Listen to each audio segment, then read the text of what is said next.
Presiden RI Prabowo Subianto menyampaikan hasil pertemuannya dengan Pangeran MBS sangat produktif. Bahkan dari pertemuan tersebut, Indonesia dan Arab Saudi bersepakat untuk meningkatkan kerjasama dalam sejumlah bidang. Saya kira sangat produktif ya. Kita sepakat untuk tingkatkan kerjasama. Kita baru bentuk Dewan Koordinasi Tertinggi ya, Supreme Coordination Council antara pihak Saudi dan Indonesia. Kita sepakat tingkatkan semua kerjasama di semua bidang. Jadi saya sangat puas, alhamdulillah produktif.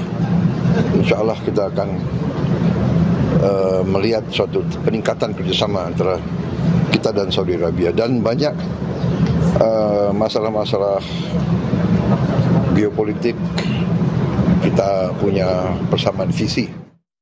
Anda kembali di Newsroom bersama saya Diandra Mukni. Pemirsa, masa kawal sidang Hasto mantan Sekjen PD Perjuangan mengepung Pengadilan Tipikor Jakarta Kamis siang. Dan hakim harus bebaskan Hasto. Masa kawal sidang Hasto memadati jalan raya di depan Pengadilan Tipikor untuk mengawal jalannya persidangan mantan Sekjen PD Perjuangan. Aksi ini sekaligus mengawal sidang ke-19 yang beragendakan pembacaan tuntutan jaksa penuntut umum. Jimmy Fajar, koordinator aksi, mengatakan masa akan terus mengawal hingga sidang putusan. Apabila ada intervensi pada sidang, maka ia akan mendatangkan masa yang lebih banyak dari daerah untuk masuk ke Jakarta. Tidak pernah bisa, walaupun kalian menggunakan elemen negara. Hari ini kita baru hadir sekitar 607 orang, dan sampai menjelang keputusan pengadilan itu teman-teman dari daerah akan masuk ke dalam Jakarta dan akan mengawal jalannya persidangan di pengadilan negeri ini. Aksi ini akan sampai kapan? Sampai hakim memutuskan sesuai dengan fakta persidangan. Jika hakim memutuskan berdasarkan titipan atau intimidasi, itu akan kita lawan. Sekjen PDIP Hasto Kristianto dituntut 7 tahun penjara dalam kasus dugaan suap dan perintangan penyidikan Harun Masiku. Hasto mengaku sudah memperkirakan sejak awal soal tuntutan tersebut.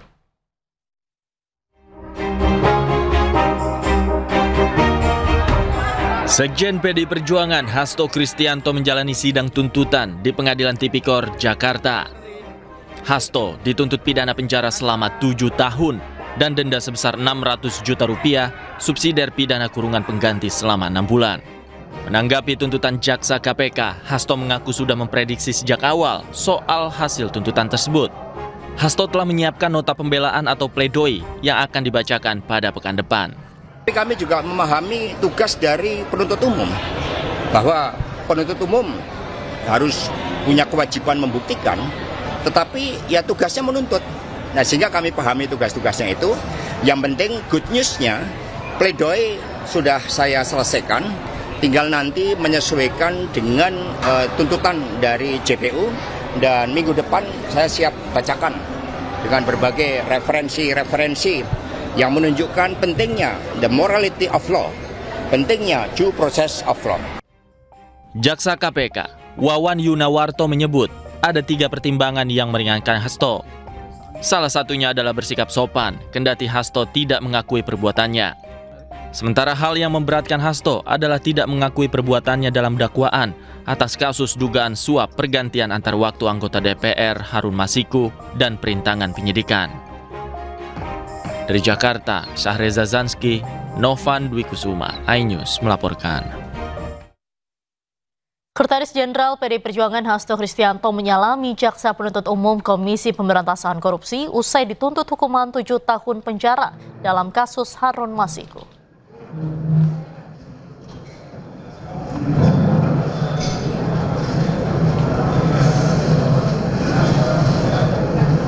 Momen Hasto menghampiri tim Jaksa Penuntut Umum KPK ini terjadi setelah Majelis Hakim Pengadilan Tipikor Jakarta Pusat menutup sidang dugaan suap Harun Masiku dan perintangan penyidikan yang menjerat Sekjen PD Perjuangan Hasto Kristianto. Setelah itu Hasto menghampiri tim kuasa hukumnya.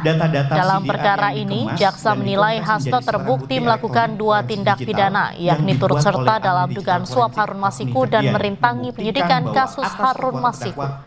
Jaksa menuntut Hasto untuk dihukum 7 tahun penjara dan denda 600 juta rupiah, subsidiar 6 bulan kurungan. Yakni penyidik tidak dapat memantau posisi Harun Masiku saat akan dilakukan tangkap tangan. Kita beralih ke informasi selanjutnya, pemirsa. Setelah 7 jam melakukan penggeledahan, penyidik KPK mengamankan koper berisi uang sekitar 2,8 miliar rupiah serta 2 pucuk senjata api dari rumah pribadi Topan Ginting, tersangka kasus korupsi proyek jalan dinas PUPR Sumut.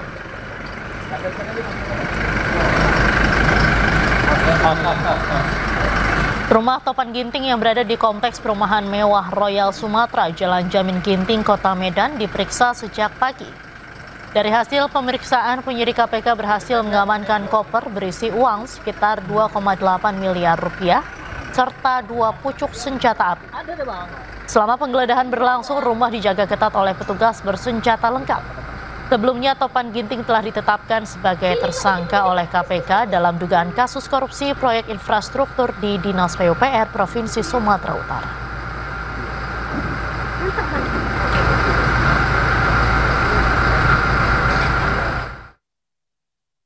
Pemirsa, Presiden Prabowo Subianto melaksanakan ibadah umroh di Tanah Suci Mekah di sela-sela kunjungan kenegaraan ke Arab Saudi.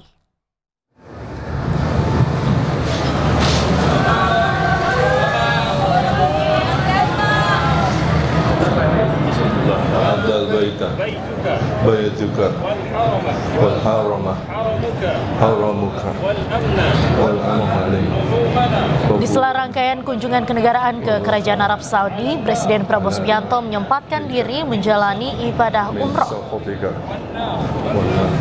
Prabowo tiba di pelataran Masjidil Haram dikawal ketat oleh petugas keamanan Arab Saudi dengan didampingi oleh Menteri Agama Nasaruddin Umar, Menteri Koordinator Bidang Pangan Zulkifli Hasan, dan Sekretaris Kabinet Teddy Indrawijaya.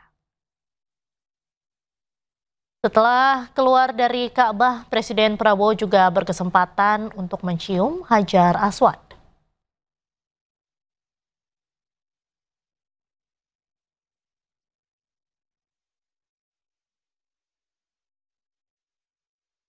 Presiden Prabowo bertemu dengan putra mahkota sekaligus Perdana Menteri Arab Saudi, Pangeran Mohammed bin Salman bin Abdul Aziz Al Saud di Istana Al Salam, Jeddah, Arab Saudi. Pertemuan keduanya menghasilkan sejumlah peningkatan kerjasama di berbagai bidang.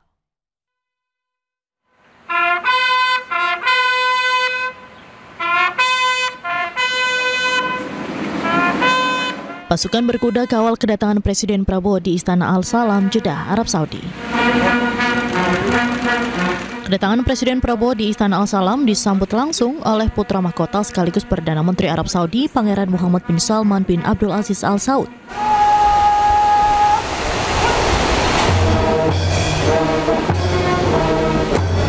Lagu kebangsaan kedua negara berkumandang menyambut kunjungan kenegaraan Presiden Prabowo Subianto di Istana Al Salam.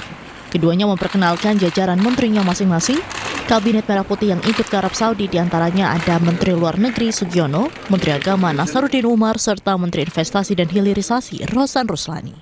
Keduanya pun berdiskusi dan sepakat untuk meningkatkan kerjasama di berbagai bidang.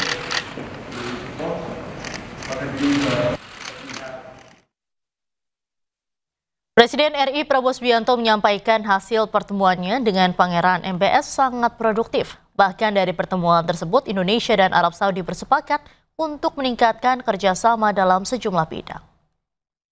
Saya kira sangat produktif ya. Kita sepakat untuk tingkatkan kerjasama. Kita baru bentuk Dewan Koordinasi Tertinggi ya, Supreme Coordination Council antara pihak Saudi dan Indonesia. Kita sepakat tingkatkan semua kerjasama di semua bidang. Jadi saya sangat puas, alhamdulillah produktif. Insya Allah kita akan melihat suatu peningkatan kerjasama antara kita dan Saudi Arabia, dan banyak masalah-masalah geopolitik kita punya persamaan visi.